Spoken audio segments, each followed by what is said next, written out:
Hello, and welcome to another edition of WTF Just Happened Today, your essential guide to making the news make sense.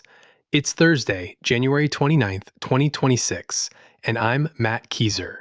Today's edition was written and edited by me, and this audio version was narrated using text-to-speech and a clone of my voice. Same stories, just rewritten for audio. And as a reminder, this is a working prototype, so if something sounds off, please let me know at wtfjht.com/feedback. Now, here's what just happened today. First up, Trump and Senate Democrats said they reached a tentative agreement to fund most federal agencies through September 30th, while splitting Department of Homeland Security funding from the broader government spending package. Senate Minority Leader Chuck Schumer said the deal would advance 5 spending bills to fund the government and extend DHS funding at current levels for 2 weeks, as lawmakers negotiated new restrictions on immigration enforcement operations, including proposals to bar masks and require body cameras. Schumer said, quote, "This is a moment of truth," and called what happened in Minneapolis a moral abomination, adding that Congress had both the authority and the moral obligation to act. Trump urged lawmakers to support the deal, saying, "Hopefully, both Republicans and Democrats will give a very much needed bipartisan yes vote."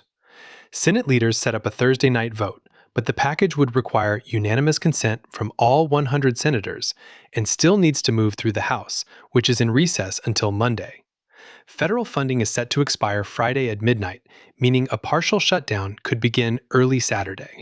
Earlier in the day, Senate Democrats blocked a 6-bill spending package from advancing, demanding new limits on the Department of Homeland Security and ICE after the fatal shootings of Alex Pretti and Renee in Minneapolis.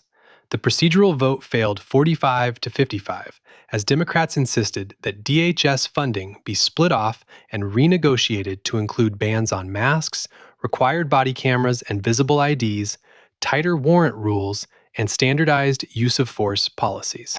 Meanwhile, Trump's border czar said federal agencies were drafting a plan to draw down roughly 3,000 ICE and Border Patrol officers deployed to Minnesota under Operation Metro Surge.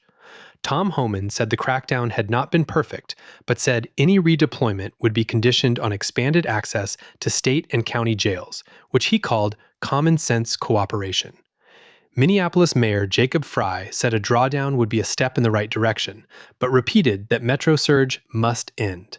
Frey also urged other mayors to speak up against the Trump administration after 2 U.S. citizens, Renee and Alex Pretti, were killed by federal agents during the operation. Separately, Senator Susan Collins said Homeland Security Secretary Kristi Noem told her that ICE had ended its enhanced immigration enforcement in Maine, and that there were no ongoing or planned large-scale ICE operations in the state. Collins said the operation began last week and that ICE arrested more than 200 people in Maine, including more than 50 on the first day. In other news, Trump held a White House cabinet meeting but didn't call on Homeland Security Secretary Kristi Noem or Attorney General Pam Bondi, and he ended the session without taking reporters' questions. The situation in Minnesota didn't come up during the televised meeting. Trump, notably, opened the meeting by calling his last cabinet meeting pretty boring and claimed, "I didn't sleep. I just closed them because I wanted to get the hell out of here." Also today, an appeals court ruled that Kristi Noem exceeded her authority by ending temporary protected status for Venezuelans and Haitians. The court said TPS allowed the secretary to grant protections, but not to vacate an existing designation. The ruling did not immediately restore protections because the Supreme Court had already put the lower court's decision on hold, pending an appeal. DHS called the ruling lawless and activist. Finally, a poll found that 37% of Americans approved of Trump's job performance, down from 40% in the fall. 50% said the administration's actions had been worse than they expected, compared with 21% who said better than expected. And 27% said they supported all or most of Trump's policies and plans, down from 35% last year. That's all for now. You can find the full edition and all the cited sources at WTFJHT.com. And if you have a minute, help me improve this audio edition. WTFJHT.com/feedback. Thanks for listening. I'm Matt Kieser, and I'm glad you're here.